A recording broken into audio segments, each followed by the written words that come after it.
Hi and welcome to Orbit. I like OnePlus a lot, but lately there were a lot of problems. First, the CEO left the company. Then the Android 12 update had a lot of bugs. And now there's the fusion between Oppo and OnePlus and a lot of open questions about it.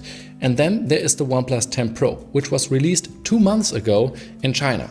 Now I have it in my hands and I used it. And I have mixed feelings. Some love it, some hate it, but the design of the OnePlus 10 Pro is polarizing. I like it much better in real life than in the product pictures, and some details are great. First, the aluminum frame of the black model is matte. That means it is resistant to fingerprints and scratches. Second, the same applies to the back. It's either green or black, with a light texture that could be more rough to my liking. Third, there is the alert slider that lets you switch between loud, vibration and silent. I have mixed feelings about the polished ceramic camera element. I like that it swings up from the frame to the back like with the Galaxy S22 and how it looks overall, but it's gigantic, and that even though it contains less tech than last year. So it tries to look like more than it actually is. Then there is the P2D50T. It stands for Psalm 2, David, Paragraph 50, Table Prayers. Okay, you didn't believe that.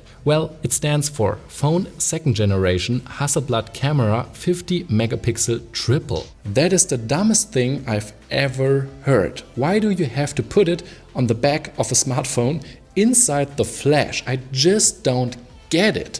And then the IP certification. It is gone. OnePlus says to save on cost, and the phone is still water protected like the predecessor, but I don't feel really calm using it in the water. The same goes for Jerry Rig Everything's extreme test. He was able to break the OnePlus 10 Pro in the middle because the camera element stops exactly where the antenna strip is located and the battery internally ends. A structural weakness that should have been noticed by the product designers and not the consumers, even if it's only relevant under extreme force. OnePlus 10 Pro has excellent stereo speakers. I really do like them, and the vibration motor is the biggest in all Android smartphones, and therefore it feels awesome. The display has improved in detail. The bezels, the curvature on the sides, the 6.7-inch size, Quad HD Plus resolution and 120Hz refresh rate, that is all unchanged. However, it is LTPO 2.0 tech now. It can go down to 1 Hz to save on battery. The typical brightness is unfortunately still at 800 nits and 1300 nits peak, which is below average for a flagship. The fingerprint sensor is optical again, but it has become a bit faster and the position is more now convenient. It is one of the best. The biggest difference from the predecessor is the SoC, a Snapdragon 8 Gen 1, up to 60% more powerful in graphics and on the same level with the A15 Bionic from Apple. The CPU and energy efficiency, on the other hand, could only be increased slightly. OnePlus has a cooling system with the area of an A5 paper sheet. Even though the cooling system is quite big, I managed to get it to 45 degrees, which is quite hot, and so the SoC throttled like every other Snapdragon 8 Gen 1 smartphone. Android 12 runs super fast and smoothly on the OnePlus 10 Pro. Games have maximum details. There are 8 or 12 GB of RAM. There was the rumor that Oppo and OnePlus could use the same software from now on, but we were told that that is not the case. I'm here to report it is almost the same software. Anyone who puts an Oppo and a OnePlus smartphone side by side can see that. Only a few fonts, the wallpapers and the OnePlus shelf are different. If I'm being honest, the OnePlus software has had little to do with pure Android over the last 2 years. It annoys me when I cannot have the icons that a developer of an app actually wanted. There's only this strange modified version. But don't get me wrong, I like Oppo's software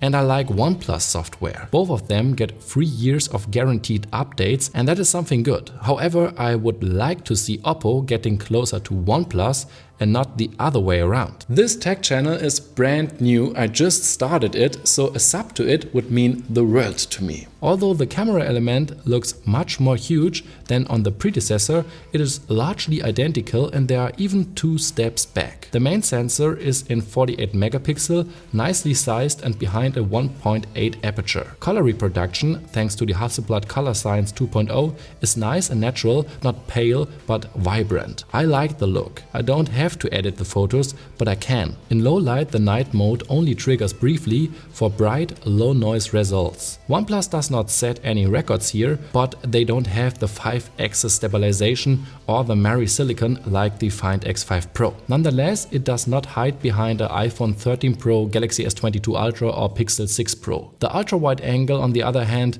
it does. And that is strange, isn't it? Because the OnePlus 9 Pro had one of the very best ultra-wide angles ever. The reason for that was the large sensor, the Sony IMX766. You can see pretty clearly how much smaller the Samsung JN1 actually is. You notice it in lower image sharpness, pale colors, and the crowning of all glory, there is no longer an autofocus and according to that, no macro mode. And for what, you may ask? For a wider field of view? No, not even that. The only difference is that there is a fisheye effect at 150 degrees of view, that's it. And you can't even film in it. I always try to stay calm in my videos, but what the fuck, OnePlus? I only had to criticize one thing about the predecessor, and that was the zoom. That of course did not change. It still has 8 megapixel and can only record Full HD videos. Having a zoom is better than not having a zoom at all, and the 3.3 magnification is good, but the image quality lags behind Samsung, Apple or Google. All in all, not a bad camera, but the 9 Pro had such a great improvement that I really hoped that they would do the same this year, but instead they just chilled and did not change a lot. They even made it worse.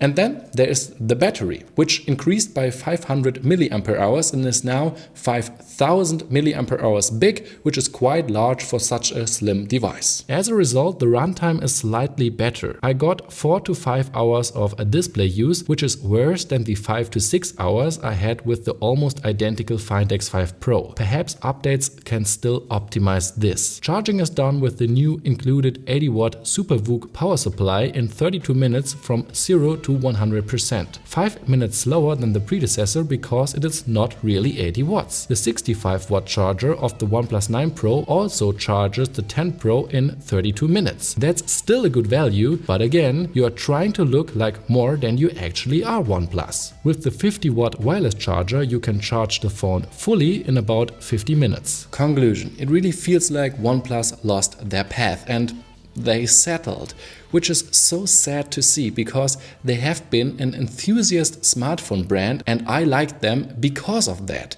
Where is the under-display camera or the huge ultrasonic fingerprint sensor or the periscope tech? There's none of it, not even real 80 watt charging or 150 watt charging. Those features really mean something to someone who's buying a OnePlus smartphone because they care about their smartphone a lot. I would recommend to buy the predecessor, which is about $150 cheaper, or the much more expensive but really great Oppo Find X5 Pro. That's it for my video. I hope you liked it and I see you in the next one. Bye.